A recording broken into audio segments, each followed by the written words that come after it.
કેવીની class YouTube ચેનલમાં આપ સરે મિત્રોનું હું દિલથી સ્વાગત કરું છું। આજે વિદ્યાર્થી મિત્રો વાત કરવાના છીએ ધોરણ 5માં આપણી નવીન સ્વાધ્યાયન પોથી જે આપવામાં આવેલી છે તેમાં ગુજરાતી વિષયનું પાઠ નંબર 3 સવારે સળવળ। જે વિદ્યાર્થી મિત્રો સ્વાધ્યાયન પોથીના ભાગ નંબર 1ના પાના નંબર 91 થી 100 ઉપર તમને મળી જશે, જેનું આપણે આ વિડીયોમાં સચોટ, સાચું અને સંપૂર્ણ સોલ્યુશન કરવાના છીએ। तो चलो विद्यार्थी मित्रों वीडियो की शुरुआत करिए तेना पहला तमे खास चैनल में नवा छो तो चैनल ने अवश्य सब्सक्राइब करी वीडियो ने लाइक और शेर करवानो पण न भूलता। पाठ नंबर 3 सवारे सळवळ, जेनी अंदर विद्यार्थी मित्रों अपनी प्रश्न नंबर 1 जोवाना छीए। उदाहरण मुजब शब्द बनावो। पहलू छे बजर, तो बजरनु बाजरी बन्यु। तेवी रीते मित्रों वदळनु वादळियु बने, दरियानो दरियो, परसनु पुरुष, टकटबरनु टिकिटबारी, खणपणनु खाणु पीणु, मसलनु मसालो, बहनपणनु बहनपणी, पकटनु पाकिट, नसननु निशान, रक्षत्रनु रेखाचित्र। तो આવી રીતે શબ્દ આપણે બનાવ્યા। હવે પ્રશ્ન 2 છે। નીચે આપેલો ફકરો તમારા મોટા ભાઈ કે બહેન મોટેથી વાંચીને લખાવે અને તમારે લખવાનો છે। લખાઈ જાય એટલે મૂળ ફકરા સાથે તમારું લખાણ સરખાવો અને ભૂલ તપાસો। तो ते विद्यार्थी मित्रों बराबर त्यारे ज ऊभा रहे। जे पृष्ठ नंबर 39 केकारो छे आपणी जे चोपड़ी तेनी अंदर तमने मळी जशे।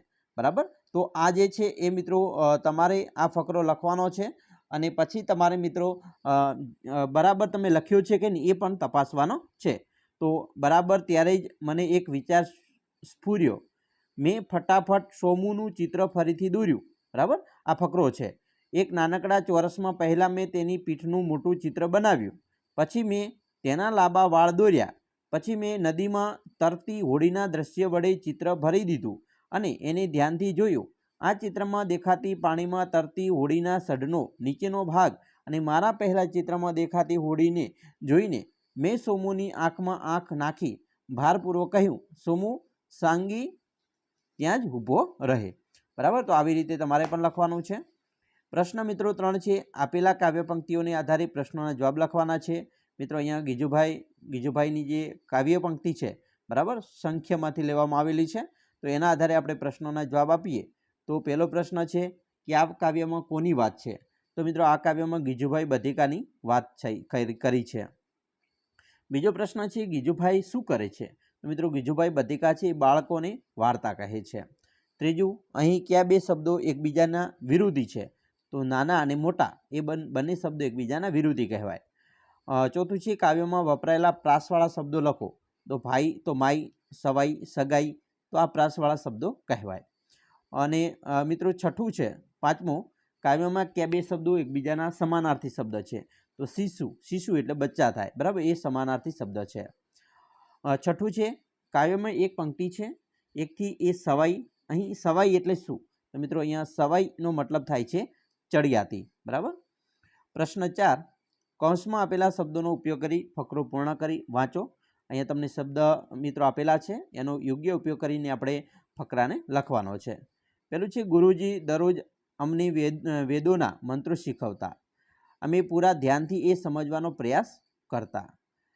कोई शिष्य જરાક आम तेम, बराबर, अहींया मित्रों खाली जग्यामां आवशे आम तेम जुए तो गुरुजी धीमेथी कहेता।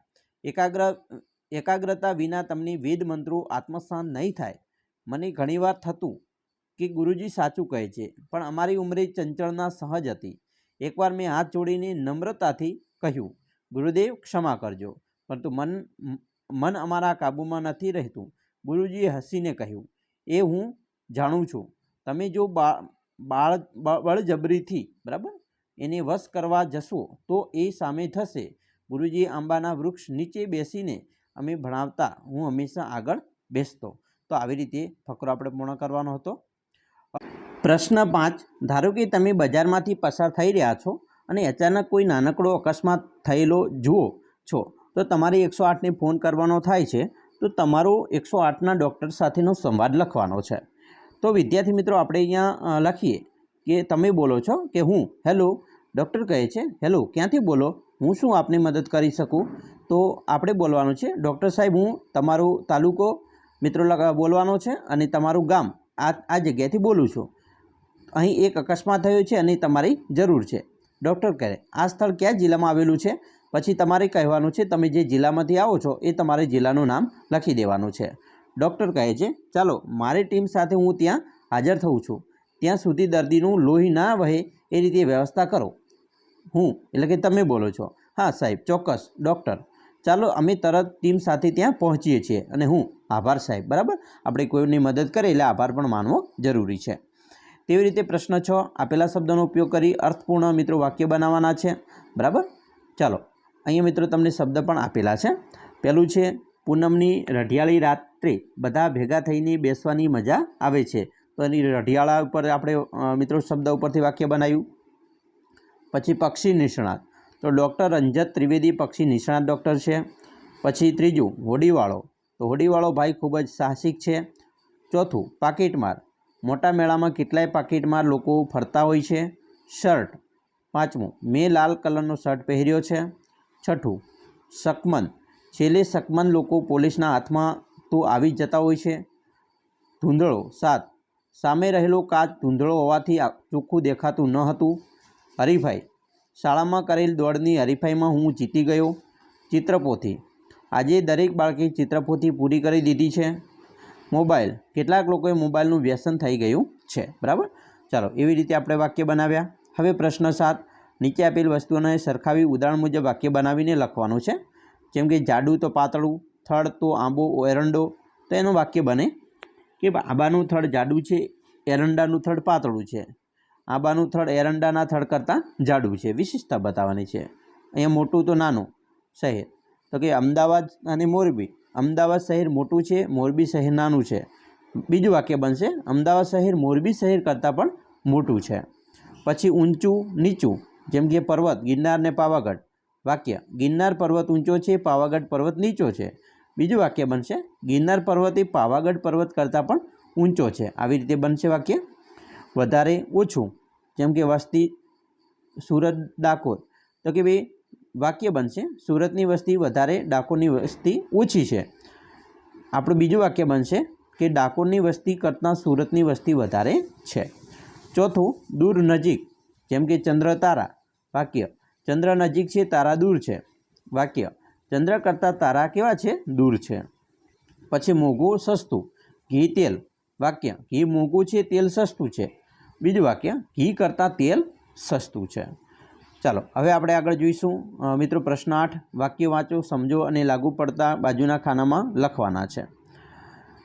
હું જમી રહ્યો છું, તો કે ભાઈ હાલમાં. બરાબર. બીજું કાલે સાંજે હું મિત્રને ઘરે જઈશ, તો અહીંયા ટીપ કરવાનું છે હવે પછી. કાલે કોમલ ક્રિકેટ રમશે, તો હવે પછી.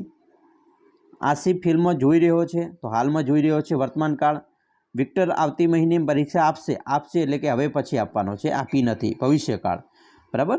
ચાલો પ્રશ્ન 9 આપેલા શબ્દોનો ઉપયોગ કરી મિત્રો ઉદાહરણ મુજબ વાક્ય બનાવીને લખવાનું છે. જેમ કે ધીમેથી. બરાબર, રોશની ધીમેથી ચાલે છે. એવી રીતે સાચવીને, તો આપણે સાચવીને રસ્તો ઓળંગવો જોઈએ. ગાતા ગાતા, ગીતો ગાતા ગાતા નાહવાની મજા આવે છે. ફટાફટ, કોરોના મહામારીમાં ટ્રાફિકવાળી જગ્યાએ ફટાફટ નીકળી જવું જોઈએ. ખડખડાટ, માયાભાઈના ડાયરામાં લોકો ખડખડાટ હસતા હોય છે. મોટેથી, વર્ગમાં મોટેથી અવાજ કરનાર વિદ્યાર્થીઓને મોનિટર ઊભા કરતા હોય છે. પ્રેમથી, નાના બાળકોને પ્રેમથી બોલાવવા જોઈએ. જોરથી, જોરથી બૂમો પાડવાથી ગળું બેસી જાય છે. બરાબર. ચાલો પ્રશ્ન 10 શબ્દને ઓળખી કાઢો. જેમ કે માણસ તો માણસ થાય. કડકડતી અહીંયા મિત્રો થશે, અહીંયા પ્રવેશ દ્વાર થશે. પાકીટમાર, શકમંદ અને 500. બરાબર. ચાલો હવે આપણે જોઈશું આગળ પ્રશ્ન 11 નીચેના ફકરામાં ભાગ્યેન અને ભાગ્યશ્રીની વિગતો ભેગી થઈ ગઈ છે, એ જુદી તારવીને લખવાનું છે. તો ચાલો આપણે ભાગ્યશ્રીની વિગત જુદી પાડીએ. તો ભાગ્યશ્રી 5મા ધોરણમાં ભણે છે, તે ઘણી તેજસ્વી છે, તે કદી લેસન ન લાવી હોય તેવું બનતું નથી. ભાગ્યેન, તો કે ભાગ્યેન નિયમિત વિદ્યાર્થી છે, તે રમતમાં એવો તો કુશળ છે કે બધા છોકરા એને જ ભેરું બનવા કહે છે. તે પોતાના સ્વભાવને લીધે શિક્ષકોનો પણ પ્રિય છે. પ્રશ્ન 12 જોઈએ. આપેલા સંવાદ કોણ બોલી શકે? વિચારોને લખો. પહેલું છે મને લાગે છે કે પાકીટમાં હશે, તો આ સવિતાબેન બોલી શકે. બીજું સર મારા પાકીટમાં નવો તો રૂપિયો છે, ન ક્રેડિટ કાર્ડ, તો આ જાનકી બોલી શકે. ત્રીજું, તમે પહેલાં અજાણ્યા માણસનું બરાબર વર્ણન ન કર્યું તો વર્ષીલ નાગરેચા બોલી શકે. ચોથું, માફ કરજો સર પણ મારું નામ કિશન નથી તો આ પાકીટબાર બોલી શકે. પાંચમું, સોમુ સાંગી સાચું કહે આ તારું પાકીટ છે તો આ વર્ષીલ નાગરેચા બોલી શકે. બરાબર. પછી પ્રશ્ન 13, આપેલ પરિસ્થિતિમાં તમે શું કરશો તે લખો. મિત્રો અહીંયા આપેલું છે કે તમારા ખાસ મિત્ર શાળામાં અચાનક રમતા રમતા પડી ગયા જાય તો કે ઓફિસ જોડે લઈ જઈશ અને યોગ્ય દવા કરીશ અને 108ને જાણ પણ કરીશ. એવી રીતે બીજું છે, તમે નિબંધની નોટબુક ઘરે ભૂલી ગયા છો અને આજે શિક્ષક નિબંધ લખાવાના છે તો શિક્ષકને શું કહેશો? તો કે હું મારા સાહેબને સાચું કારણ કહી દઈશ અને બીજી નોટમાં નિબંધ લખવાનું શરૂ કરી દઈશ. પછી તમારા મિત્રને જન્મદિવસની ઉજવણી જવાનું છે પણ નાનો ભાઈ કે બહેન બીમાર છે તો શું કરશો?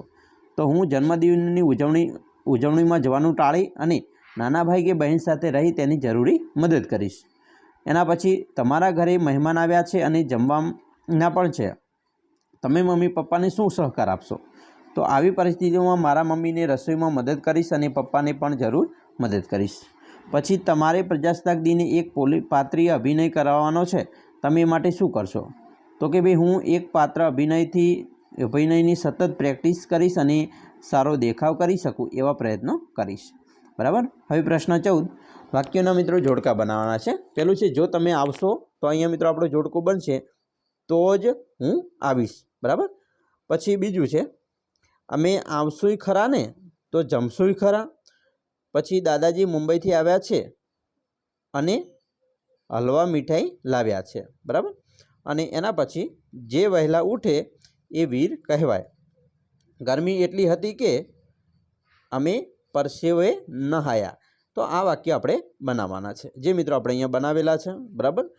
પહેલું, બીજું, ત્રીજું, ચોથું અને પાંચમું જે હમણાં બોલ્યા એ જ વાક્યો છે, તમારે જોડવાના છે. પ્રશ્ન 15, કોઈ પણ 2 બોક્સ લખો, 2 જોક્સ લખો. મિત્રો, પત્ની કહે છે, સવારે પડી ઉઠો હું રોટલા બનાવું છું. પતિ, તો હું ક્યાં તવા પર ઊંઘ્યો છું, તું તારે રોટલી બનાવ ને. બીજું, ડૉક્ટર, તમને કોઈ બીમારી નથી, બસ આરામની જરૂર છે. મહિલા, પરંતુ તમે તમારી જીભ તો જોઈ જ નહીં ડૉક્ટર, તેને પણ આરામની જરૂર છે. બરાબર. તો આવા જોક્સ આપણે બીજા પણ કહી શકીએ, એવું જરૂરી નથી કે આ જોક્સ તમારે કહેવા. પ્રશ્ન 16, ફકરાને આધારે ચિત્ર દોરો. મિત્રો, તમારે એક ઝાડનું ચિત્ર છે એ દોરવાનું છે અને એક મુસાફર તેની બેઠો છે નીચે, તેની ધોતી અને ખમીસ પહેર્યો છે. થોડેક દૂર એક કૂતરું સૂતું છે. ઝાડના થડને અડીને પાણીનું માટલું અને લોટો છે અને ઝાડની એક ડાળી પર એક કાગડો પણ બેઠો છે. તો વિદ્યાર્થી મિત્રો, તમે આવું ચિત્ર બનાવી શકો છો. એવું જરૂરી નથી કે આ ચિત્ર બનાવું, બીજું પણ બનાવી શકો છો. જેમ કે આ વૃક્ષ દોર્યું, એની બાજુમાં મિત્રો આપણે એક જ ખમીસ અને જબ્બો પહેરેલ હોય. બરાબર. તો એવું માણસને બેસાડવાનો છે. કાગડો એક ડાળ પર બેઠો છે એવું ચિત્ર દોરવાનું છે અને માટલું અને લોટો છે, બરાબર, એ થડની બાજુમાં મૂકવાનો છે અને એક આ વૃક્ષ છે એની દૂર એક કૂતરાને બેસાડવાનું છે. બરાબર. તો આવી રીતે તમે ચિત્ર દોરી શકો છો. પ્રશ્ન 17, સવારે સળવળ એકમાંથી તમને શું ગમ્યું, શું ન ગમ્યું, શું નવું શીખે એ લખો. પહેલું છે શું ગમ્યું, તો કે હોડી ચલાવવાની હરીફાઈ, વર્ષીલ નગરેચાની જાસૂસી, બુદ્ધિ, આ બધું ગમ્યું.